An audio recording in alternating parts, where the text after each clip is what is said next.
you, sir, for your inspiring words. I now request Dr. Professor Sriram Chola to take a seat ahead.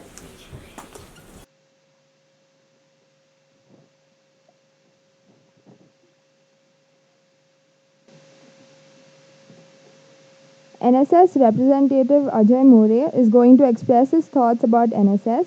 National Service Scheme is one of the coordinators of this conference.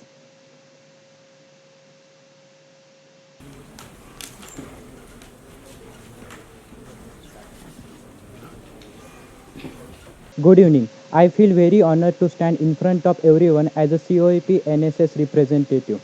So I would like to thank all the respected dignitaries, Think India, Indic Academy representatives, NSS work, volunteers, and all my respected friends. We all know COEP is the third oldest college in the Asia and holds the first rank in the state level in engineering college as per NIRF ranking. As a part of NSS, I would like to mention some of the few activities which we do each and every year. We adopted one village in the Pune district named Kharad under the Unnat Bharat Abhiyan. We also visit different areas, like as recently we visited the Merghat region to get familiar with the way of life of their people and their culture, because we firmly believe that unless and until we are unbind to the grassroots level, we won't be able to successful our dream of techno-social welfare. We also hold various cleanliness drives at historic places and the public places. This is our little contribution to the Swachh Bharat Abhiyan, which is driven by our inspiration Honorable PM Modi ji.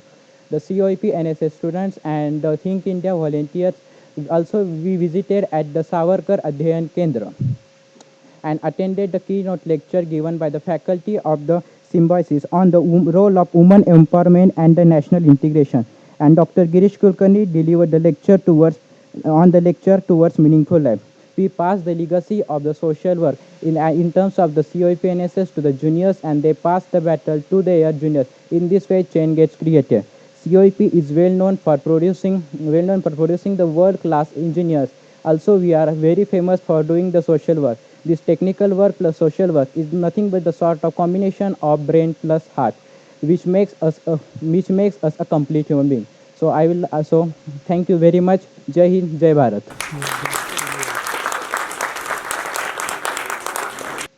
Today we also have with us Mr. Ashish Chavan. I call upon Dais, the National General Secretary of ABEP, Mr. Ashish Chavan. Please give a big round of applause, everyone. Sir is the National General Secretary of Akhil Bharatiya Vidyarthi Parishad. He hails from Shimla and has completed BSc in Physics, postgraduate diploma in journalism, and MBA from Himachal Pradesh University. He was the national convener of Think India from 2011 to 2017. Mr. Ashish Chavan is the co-founder and Secretary General of India-China Youth Dialogue, a forum started to promote dialogue between Indian and Chinese youth. I would like to request Mr. Gyanesh Mishra to welcome Mr. Ashish Chavan.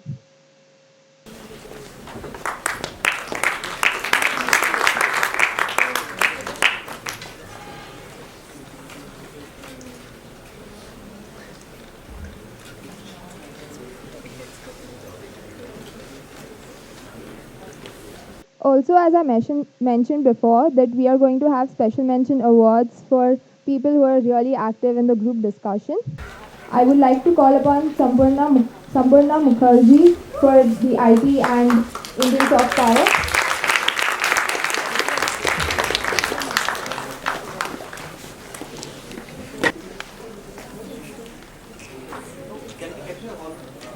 Okay, yeah, sure.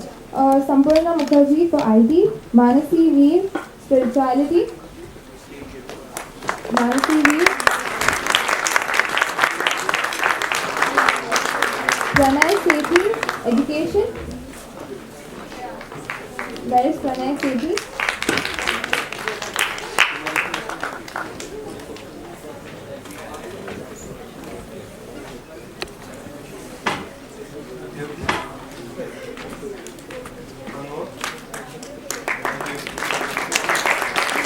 Advait Shukla for Diaspora. Give a big round of applause, guys.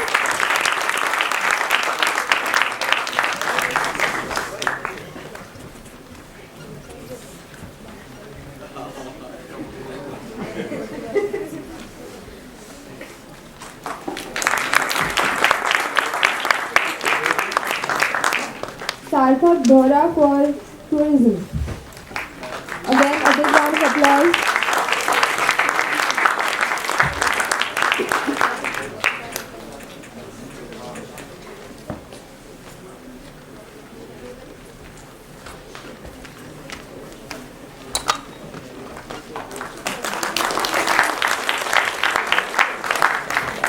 I think Pranay Sethi isn't here.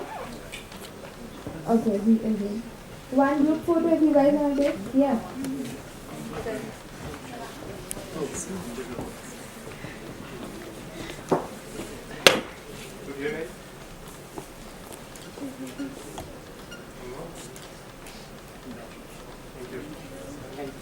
Thank you everyone.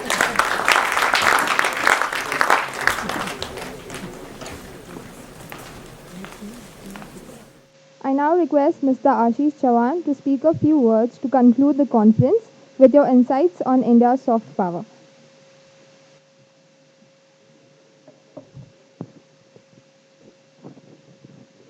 So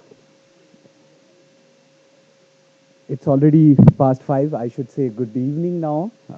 Friends, it's been an incredible day. Like we started formal inauguration, deliberation on what exactly Think India is, and with academicians from this very institute, followed by a talk on India's foreign policy and particularly what Prime Minister Modi is actually doing right from the horse's mouth. The gentleman who is leading BJP's charge across the globe, Dr. Vijay Chauthaiwale, he was here. He deliberated upon how India's foreign policy is actually working on ground right now. Then a panel discussion spanning from academicians, people who are working with the embassies, and then a guy from within us who has traveled to China and he spoke about his first experience of China also. Then the panel discussion, the group discussion which we had across table, and we felicitated 4 people over here who like participated thoroughly in their discussion sessions. If I have to say that in the whole day's deliberation, one of the key talk which has come as like finest, it was Professor Shriram Cholia. He deliberated like an academician, a thorough researcher who every day, day in and day out, speaks about, writes about foreign policy, international relations, and that's why he's the dean of Jindal Global School and International Relations.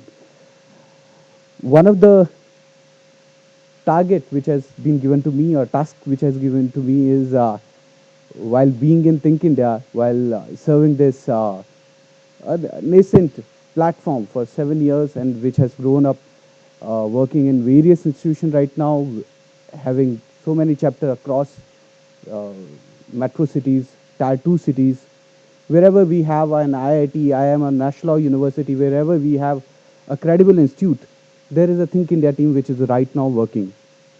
So I have this responsibility of summing up on behalf of Think India. Second is a responsibility as a speaker that I have to do justice with the topic.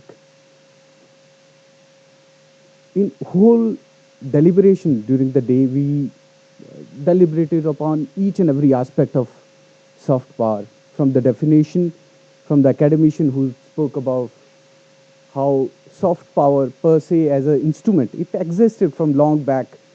Civilization used to exert that one. That's why even in the history, when India was here, it didn't actually send armies across the border, but it had literally occupied, or it literally occupied the minds of countries across the globe, or particularly, should I say, Asia. And it was because of this very thing, the Chinese ambassador to US, and later the president or the vice chancellor of Peking University, in one of the key talk, in Harvard University said that it was India which occupied China for 2000 years without sending a single army man across the border. So in that sense, soft power, it was exerted by India, it was exerted by many other countries. It was part and parcel of the outreach which civilization used to do. Obviously, in that era, the barbarianism or the very brutal force which used to exist in that era was hard power. But when we discuss, deliberate upon this topic as an academic subject, we come down to 1990, when Professor Joseph Nye of Harvard University, he coined this particular term, soft power. It won't be hard power, it won't be bullets, it won't be the infrastructure, it would be something different. As Professor Shriram Cholia said, it is not accept army products. It is not accept army. It is accept army, accept economy. There's something else which is soft power. In 2014, I actually had this opportunity to visit China, and in early morning we went to the Great Wall of China, which is one of the key iconic property which China has, and it is one of the key source of China's soft power. The seven wonders of world. It is the only wonder of world which has, like, there are many lists, but it has survived in all those lists. While I was there, I pondered upon the very fact that this Great Wall of China, it secured China from Mongols. And at around, say, 1200 or 1300, that was the era when it was finished, or it was, they completed the whole Great Wall of China, which was made like maybe 6 7 times. There were smaller walls, there were extended walls, and then the full wall, the which in present condition is, it came into being. Then a question stepped into my mind. Well, exactly what is the impact of that Great Wall of China on Asia's history, or maybe history of India? So if we look at documents of history, we analyze that by 1200 or 1300, though we have witnessed so many kind of invasions, the Mongol set of invasions, it started around that one. They stopped attacking China and they went westward, they came downwards, and then they reached India. So somehow these kind of properties, which are soft power for some countries, those are critical in terms of history for other nations also.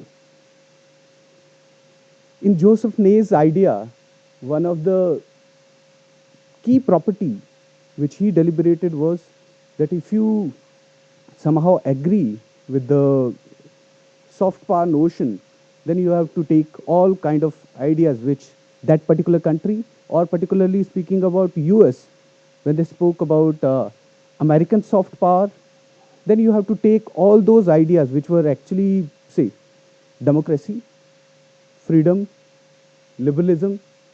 You have to take all those ideas along. ये अकेले नहीं आता है. It comes along with that, with whether you call it a baggage, whether you call it the bucket, it comes with that whole set.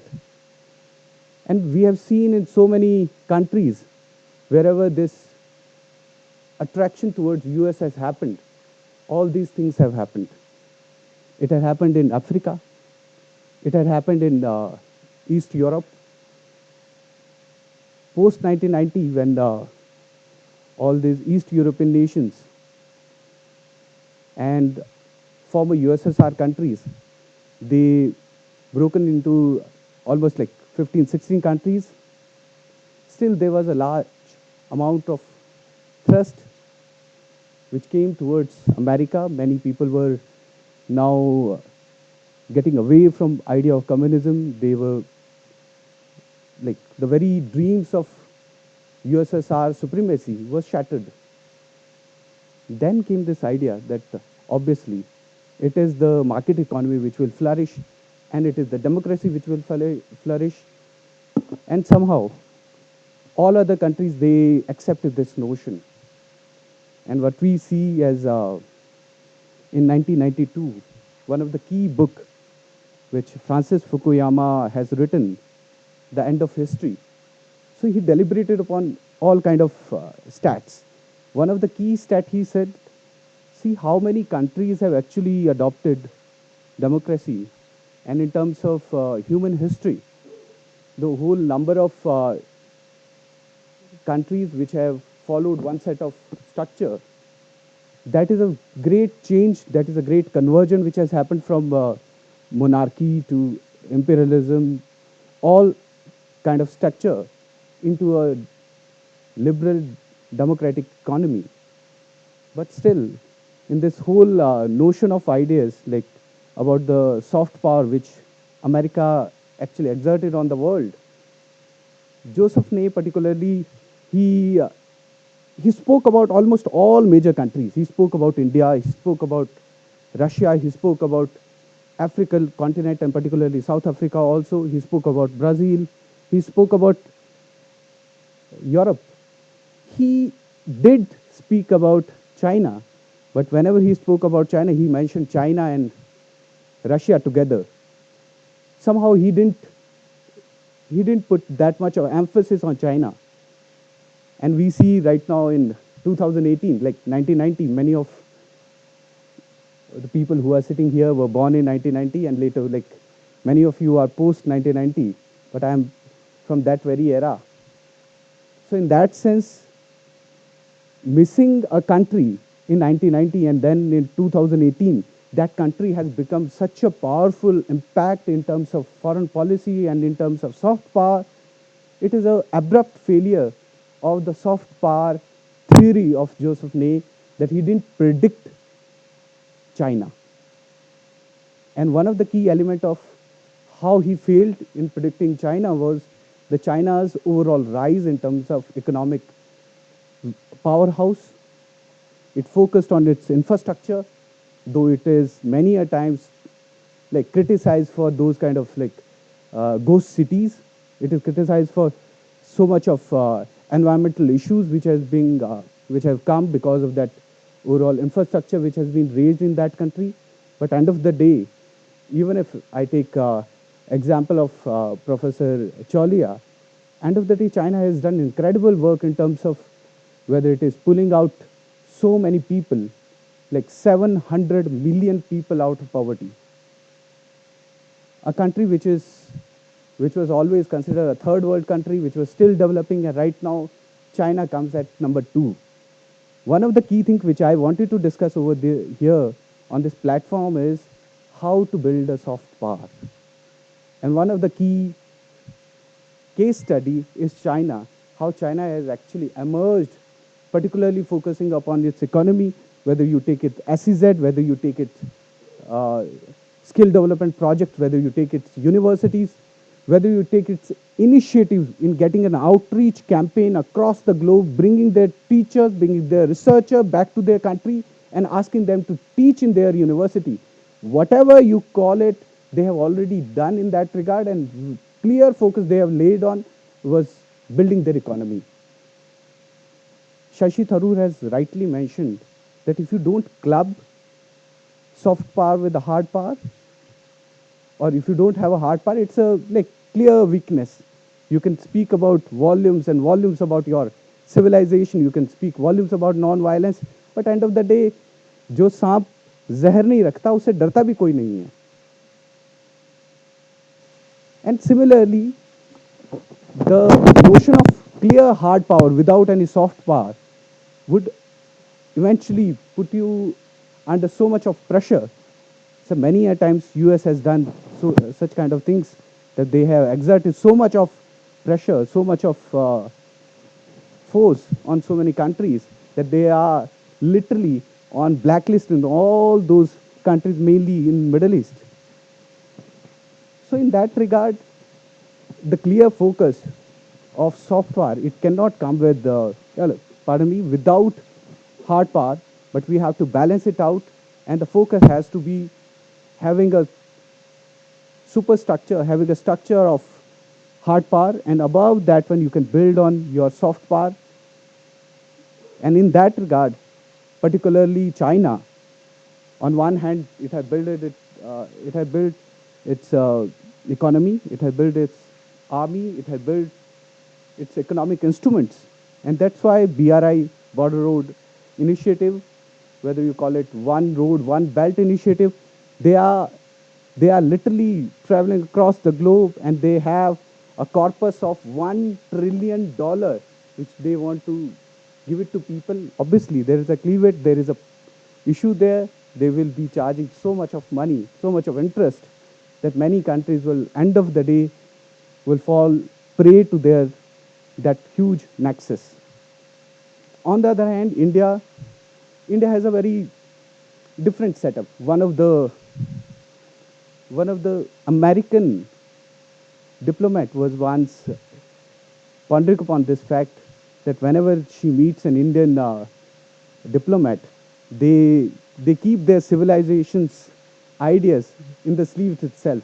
Whenever they want to talk to you, whenever they want to present any idea, they'll present the 5,000-year-old civilization in front of you. The yoga will come in the picture. Ayurveda will be depicted. The language, Sanskrit, it will come in the discussion. The tradition, Bharatanatyam, dances, colors, so forth, all these things will come in the picture. And in those deliberations, they'll present their country. But all these things were there in 1950s. It was there in 1960s. It was there in 1970s, 80s, 90s, till 2000 also. Our IT people were going to US in 1970, 1980, 90. It was there every decade. They were there. They were heading to United States. They were heading European countries. Every year, the batch of AIMS Delhi, the 60 people, almost 75% used to go to US. Johns Hopkins, Howard Medical School, and other institutions. Even today, the batch is 120. Almost like one third, they go to US or some other institution. Right now, the number is almost like 1 lakh students, they go to US. But the change is 50,000 people go to China for medical education, predominantly. Then there are people who go to Russian, like old Russian countries and Russia itself. Then people go to Australia. And the total budget which Indian people, Indian country, as a country, we incur as expenses on our students who go abroad is almost equal to the overall expenditure or the budget of higher education in India. We want to be a power. We want to be a superpower in education. We want to be a superpower in every domain of our life. But obviously, when we see all these issues, we need to build our education system. We need to build our infrastructure, whether it is good roads, whether it is good facilities. One of the quote which our road and transport minister he quotes extensively comes from John F. Kennedy. John F. Kennedy has mentioned once that it is not the good road. It is not the good road because of which, pardon me, it is not the economy, it is not because of the economy we have the good road, but it is because of the good road we have the good economy. The emphasis which they have laid on good road infrastructure, logistic, it is right now needed in our country.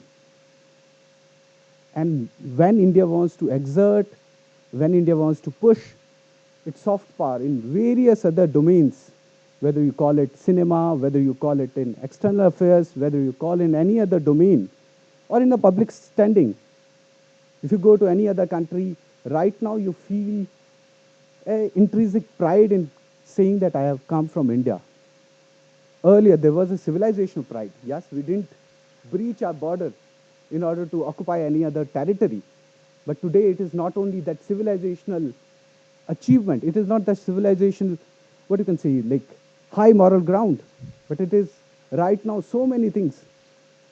A common Indian or a common NRI in any other country will be feeling blessed pride because he has or she has come to from a country, they have strings attached to this country, and this country is doing good in terms of economy. It is doing good on so many fronts, and this is the key aspect which is actually building up our soft power across the globe. I can extend this argument into culture. I can take back this argument into films and TV, where in terms of movies, Professor Cholia has mentioned Bahubali. Anand Mahindra tweeted about on just around when Bahubali was featured. He mentioned a tweet where he connected that whether Bahubali is like crouching tiger moment for India. If you remember in 2001, along with Lagan, there were few films which were featured in uh, foreign languages category in the Oscar. And the top five films, two films were one Lagan, one was No Man's Land, another one was Crouching Tiger, Hidden Dragon. And that particular movie, it got awards across the globe. Nevertheless, it didn't win that particular category, but it got featured across the globe, and because of which Chinese movie industry or Chinese cinema industry, it got featured across the globe. People started following their actresses, and in that sense, though we have so many movies featuring India's icons, India's legacies, but in terms of the grandeur of India's cinema, it didn't come from Mumbai. It came from what you can say Hyderabad or Chennai. It came from Tamil movie or Telugu movie. It was done by a Telugu producer and director, but it was produced in both the languages. So in that regard, it is that tipping point for India's film industry that they create is something like Bahubali, and in maybe in coming years there will be so many movies which will be built on that scale, targeting the global audience. There are umpteen number of articles which are being poured on internet about how India is actually influencing Chinese market, whether you call it Dangal, whether you call it PK, whether it was Three Idiots. It started from the Three Idiots actually. Three Idiots was the like movie which was uh, not officially opened in mainland China, but which was opened in uh, Hong Kong. And from the word of mouth, it started sprouting like anything, and people started watching that movie. Initially, it got something around $3 to $4 million of revenue. Later, people started suggesting it to mainland people, and mainland people started watching that one. And now, since uh, Chinese film industry has officially started partnership with India's film industry, there are movies which are going directly to Chinese audience, and there is a what you can see theatrical opening. You just like there's a world premiere, there is a Chinese premiere for Chinese languages or Chinese language movie, and every movie which is made in Hindi, English, they have a Chinese opening sometime like 6 months or 8 months later from the world premiere. So now focus has shifted. India is going out in terms of reaching out to Chinese audience, which is 1 billion people, and the revenue generated from that one country, it is almost like whatever they generate across the globe. One of the key aspect of India's influence, it has been said so many times. Professor Choli has mentioned about Afghanistan. I remember one incident. So it is said in Afghanistan that majority number of thefts used to occur sometime around 8:30 to 9:30 in the night. And you will be curious to know why it was happening at 8:30. It should have happened at 2 a.m., which is generally called the prime time for theft and other things. But it is said like at 8:30, क्योंकि सास भी कभी बहुत ही used to be played on the TVs, and everyone, whether it's male, female, young or older people, they used to sit in front of TV. And one Reuters vehicle was robbed, and all the four tires were robbed by robbers, and they wrote on the windshield, Tulsi Zindabad. And that was the impact of, in terms of like one particular program. of Hindi, the Delhi soaps. So impact of Bollywood actors. I was in US in 2016 for a fellowship program. One of the co-fellow or a colleague of mine, she was from Moldova. You won't be amazed to know where Moldova is. It is an East uh, European country, very small. And recently, their education minister was in India, very small country. And she said, "I'll be happy to come to India." I said, like, you should come to India, come to Mumbai whenever you would like to come. I'll be happy to host you. I would. She said, I'll buy a ticket. I'll come down to your country, but ensure me that you can arrange a meeting with Shah Rukh Khan. So this is the influence they are having. They know Indian actors. They knew about nuances of Bollywood life. They knew that Hrithik Roshan is getting divorced with his wife. That was the detail we could share. So that is the impact which many countries are having.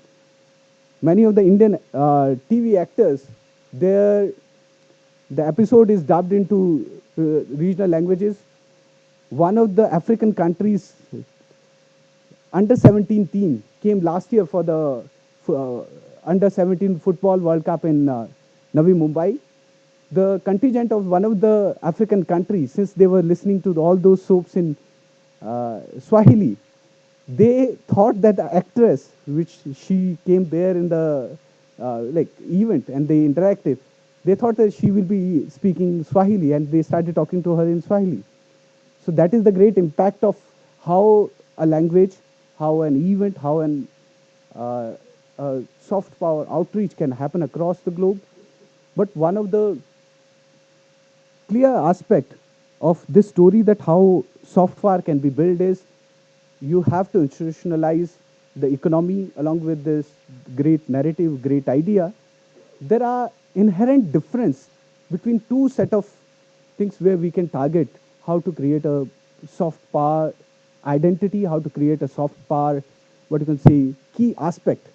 One is like yoga and Ayurveda. It is there in your history.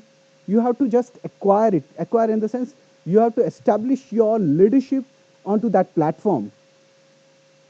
We all know there is hot yoga in the world. We know there is dog yoga in the world, like you do yoga with your dog. There is other like various kind of yoga which it won't be apt to talk on the dash, but these kind of so-called variants of yoga exists. I was interacting with one of the colleague where I was on fellowship in Chicago. She said at 11 in the night that I'll be going for yoga. I said, like, we don't go to yoga in night. It's in the morning you go or in the evening. But she has scheduled an appointment with the yoga trainer. Then she had an appointment very evening with a gym trainer. Then she had a dance appointment. Somehow she meddled with the appointments and she clubbed all three appointments within one day. I told her, like, we don't do this way. It has to be done either in the morning, either in the evening. But they have commercialized yoga. And America, in that sense, had become epicenter of commercialized yoga. Madonna was doing yoga and it was becoming popular. Yoga became yoga and yoga was being sold across the globe. And then came Swami Ramdev. Narendra Modi ji came later. You have to understand this fact. It was Swami Ramdev ji who was at 6 a.m. used to do Brahastri Pranayam, he used to do Anulom Vilom, he used to show how his stomach can wobble in front of you.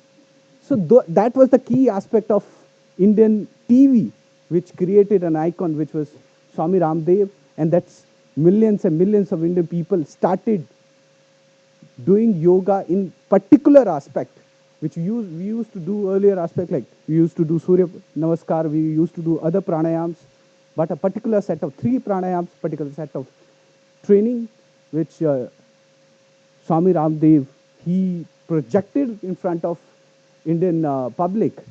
This, along with many other icons of the present yoga movement, they created an atmosphere where Pradhan Mantri Modi was able to push this very idea that 21st of June can be made International Yoga Day. Obviously, other story we have already listened. This I put in a category where you have to only establish the role of your supremacy by virtue of your civilization or by virtue of so many other things which is already connected to you. I told Yumna Hasni, one of the fellow from Pakistan, that it was Panini who was there in nearby Karachi. He was born in Karachi.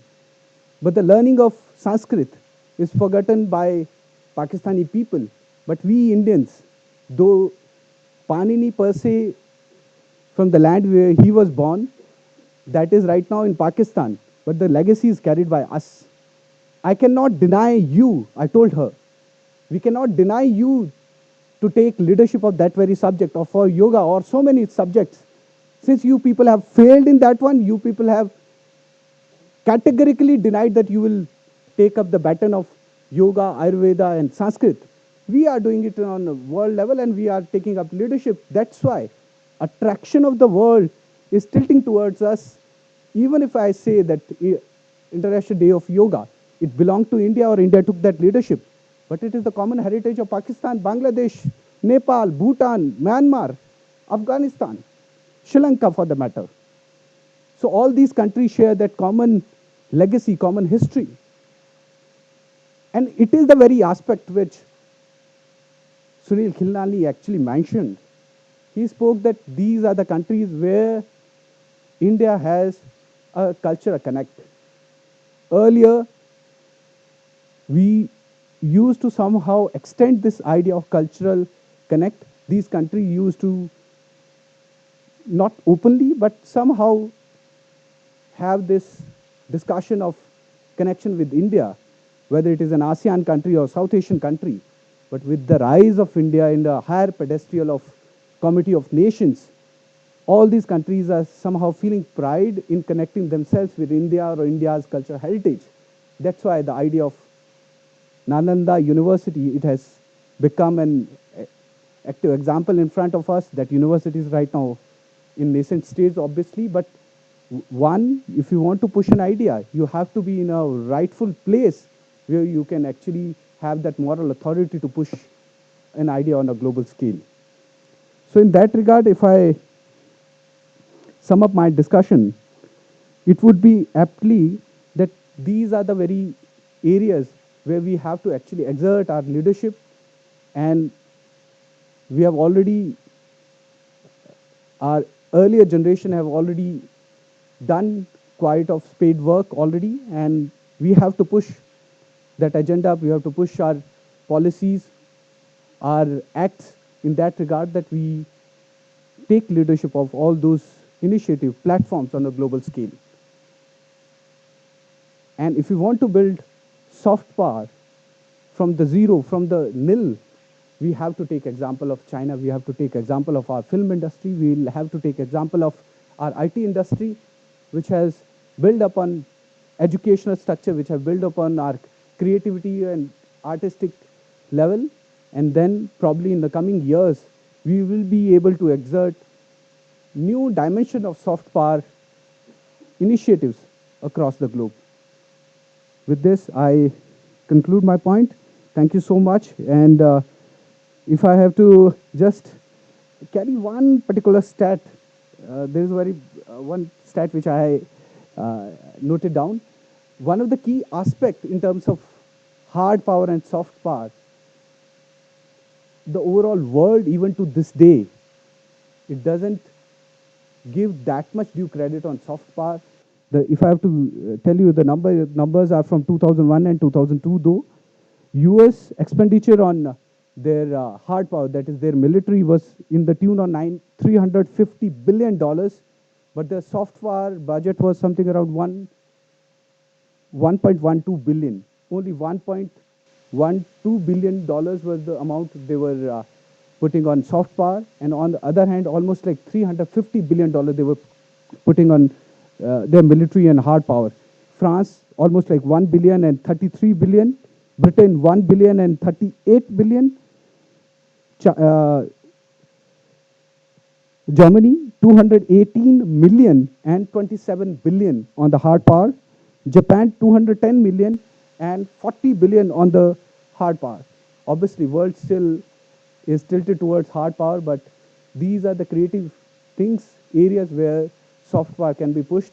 And building up a soft power needs far more initiative, far more uh, engagement, and maybe, as Professor Cholia mentioned, young people and people across India, they should participate in this movement.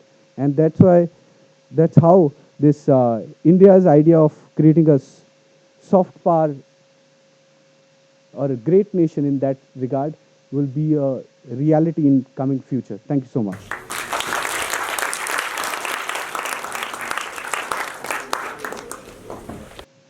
Thank you, sir, for sharing with us your experiences and for your inspiring and energetic words.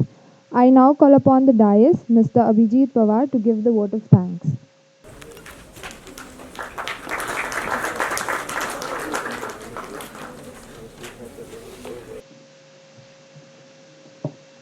Good evening, honorable guest, student, ladies and gentlemen. It's my privilege to have been asked to propose a vote of thanks on this occasion. I am I'm on behalf of Think India Pune and and the whole team who work hard to put up a great show here together. And my own behalf, extend a very hearty vote of thanks to our keynote speakers, Dr. Umrani, Dr. Vijay Chautiawala, Dr. Sigram Cholia, and Ashish ji, and the panelist Varada Sambus, Rahul Chaudhary, Anay Jogrekar, Arvind Nathu for gracing the conference and sharing with us your inputs today. I'm sure the perspective shared by you regarding Indian soft power will definitely help everyone who were present for the conference. Also a special thanks to uh, Mr. Shailendra Marathe for wonderfully coordinating the panel discussion. In the end, thank you so much.